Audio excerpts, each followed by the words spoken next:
How screwed is music radio? If you're thinking this looks like the dashboard of tomorrow, you're a year late, because I showed you this last year.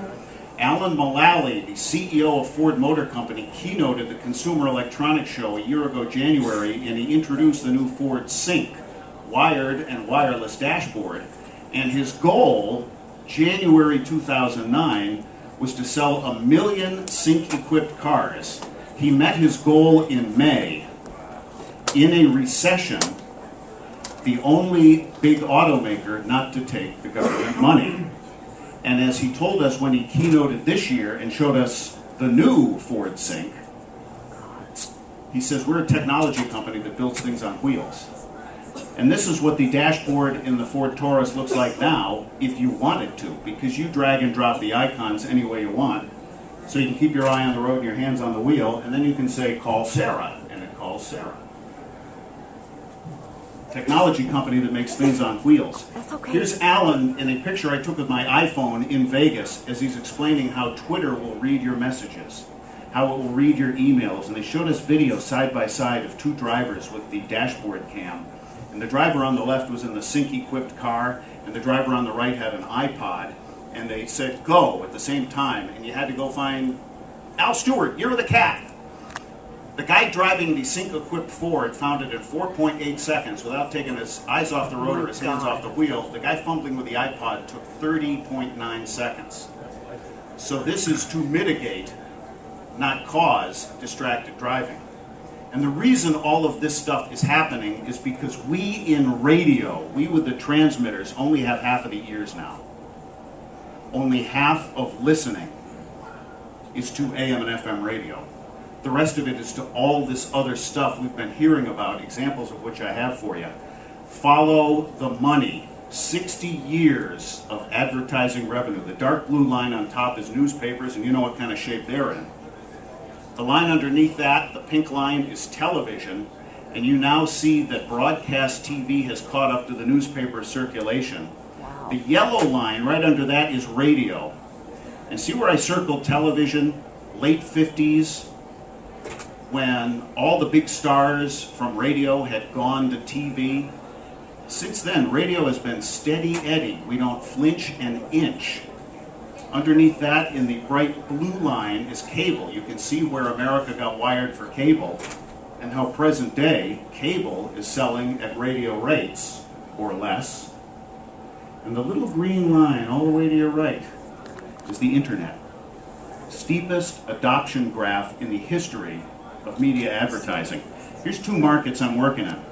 Google is making more money than radio is.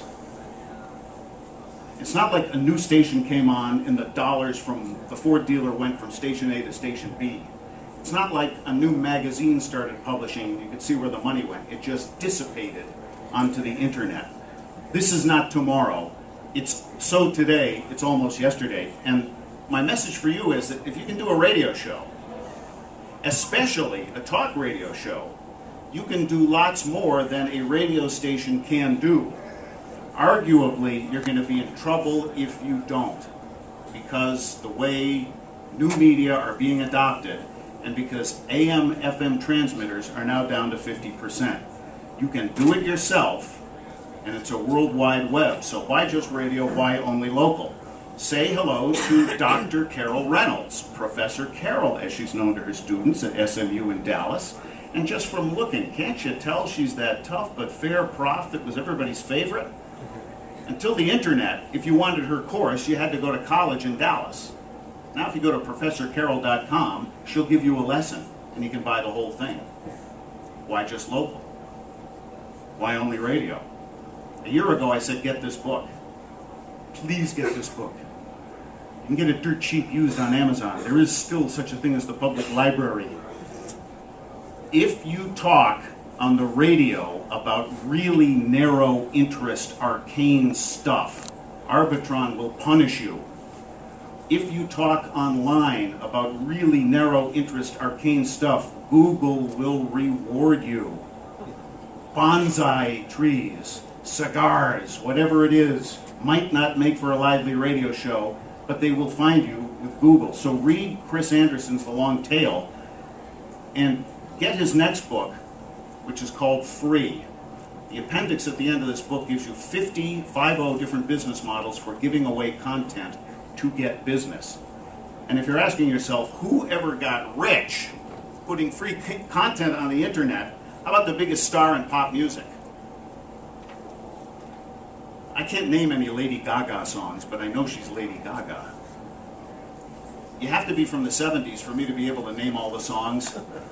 The last album I bought, 2 years ago, November, I bought from the band. There was no record label. What were the labels ever good for? Distribution and promotion. Like the bookstores and the stockbrokers and the travel agents, they've been disintermediated. You can do your own. If you love music and you want to blow an entire Saturday afternoon sometime, go to livefromdarylshouse.com. Daryl, as in Daryl Hall and John Oates, who's got this really cool early 20th century farmhouse in upstate New York.